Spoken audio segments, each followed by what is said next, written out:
SRH practice మ్యాచ్లో star wicket keeper అయిన ఇషాన్ కిషన్ దుమ్ము లేపుతున్నాడు. ఆ మ్యాచ్లో అభిషేక్ శర్మ కంటే కూడా చాలా స్పీడ్గా ఆడుతున్నాడు. అతని జోరు చూస్తుంటే ఈ సీజన్లో 300 రన్స్ లోడింగ్ అన్నట్టే కనిపిస్తుంది. ఇక మ్యాటర్లోకి వెళ్తే ఐపీఎల్ 2025 సీజన్ కోసం సన్ రైజర్స్ హైదరాబాద్ సన్నాహాలు జోరుగా సాగిస్తుంది. హైదరాబాద్లోని రాజీవ్ గాంధీ ఇంటర్నేషనల్ స్టేడియంలో ఎస్ఆర్హెచ్ ఆటగాళ్ళందరూ నెట్స్లో తీవ్రంగా కష్టపడుతున్నారు.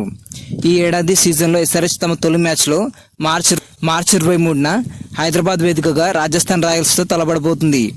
ఈ మ్యాచ్లో గెలిచి 18వ ఐపీఎల్ ఎడిషన్ను విజయవంతంగా ప్రారంభించాలని ఎస్ఆర్హెచ్ భావిస్తుంది. కానీ ఇప్పటివరకు కూడా కెప్టెన్ ప్యాట్ కమిన్స్ జట్టులో చేరలేదు. కాలిమడమ గాయంతో బాధపడుతున్న కమిన్స్ ఇప్పుడు పూర్తి ఫిట్నెస్ సాధించాడు.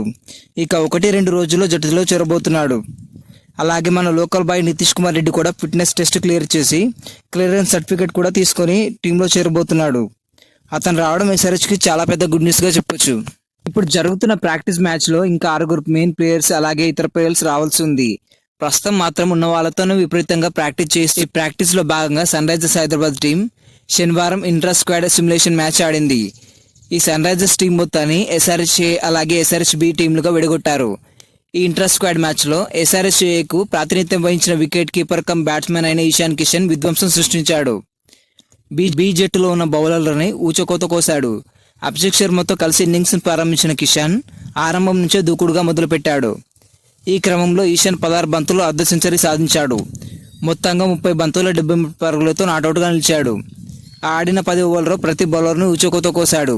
స్పిన్నర్ అలాగే ఫాస్ట్ బౌలర్ అనే తేడా లేకుండా చితకబాదాడు. ఎస్ఆర్హెచ్ మెయిన్ బౌలర్స్ అయిన హర్షల్ పటేల్ అలాగే రాహుల్ చార్ని కూడా ఊచకోత బ్యాటింగ్తో ఉతికిపారేశాడు. 28 పరుగులకి అభిషేక్ శర్మ అవుట్ అయినా కూడా ఇషాన్ కిషన్ మాత్రం బౌలర్స్కి ఛాన్స్ ఇవ్వకుండా బౌండరీలు సిక్స్లు కొడుతూనే ఉన్నాడు.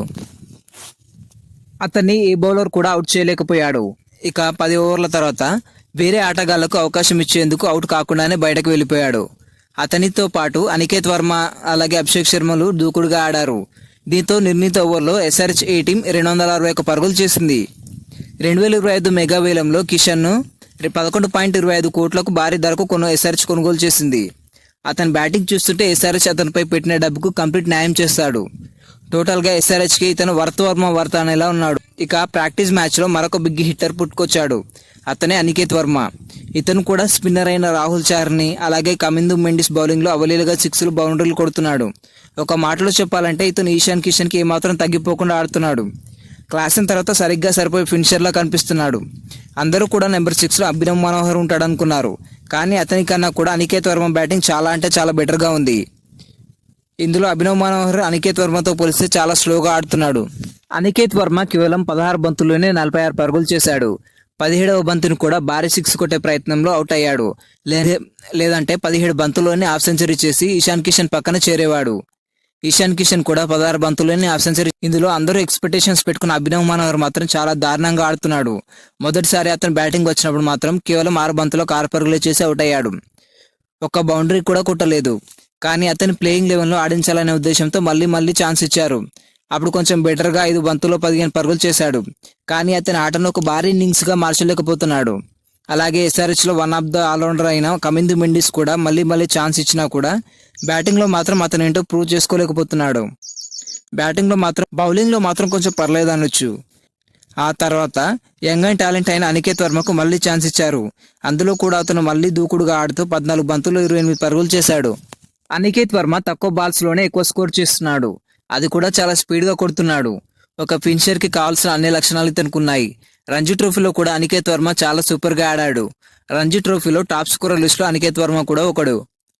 ఈ ప్రాక్టీస్ మ్యాచ్లో అథర్వై టైడెక్ కూడా ఛాన్సులు ఇచ్చారు. ఇతని బ్యాటింగ్ హై లెవెల్లో లేకపోయినా పర్వాలేదని చెప్పొచ్చు. ఇందులో ఇషాన్ మలింగ బౌలింగ్ పూర్తిగా తేలిపోయింది. నాకు తెలిసి ఇతనికి ఛాన్స్ ఇవ్వడం చాలా కష్టం. ఇందులో బెటర్గా ఆడిన మరొక ప్లేయర్ ఎవరంటే సచిన్ బేబీ. అతను కూడా బాగానే బ్యాటింగ్ చేస్తున్నాడు. ఇతనికి గతంలో ఆర్సీబీకి ఆడిన అనుభవం కూడా ఉంది. ఈ ప్రాక్టీస్ మ్యాచ్లో సచిన్ బేబీ 22 బంతుల్లో 49 పరుగులు చేశాడు. కేవలం ఒకే పరుగు దూరంలో అవుట్ అయ్యాడు.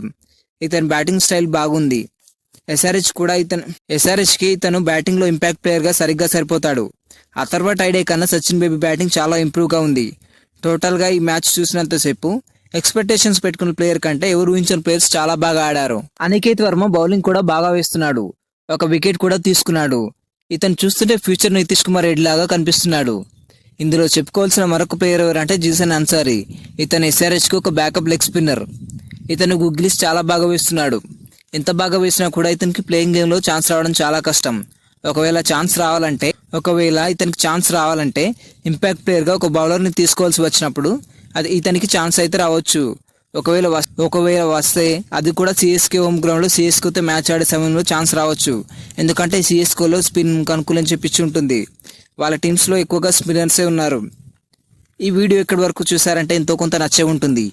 ఈ వీడియో నచ్చితే లైక్ చేయండి. మరిన్ని వీడియోస్ కోసం మన ఛానల్ని సబ్స్క్రైబ్ చేసుకోండి.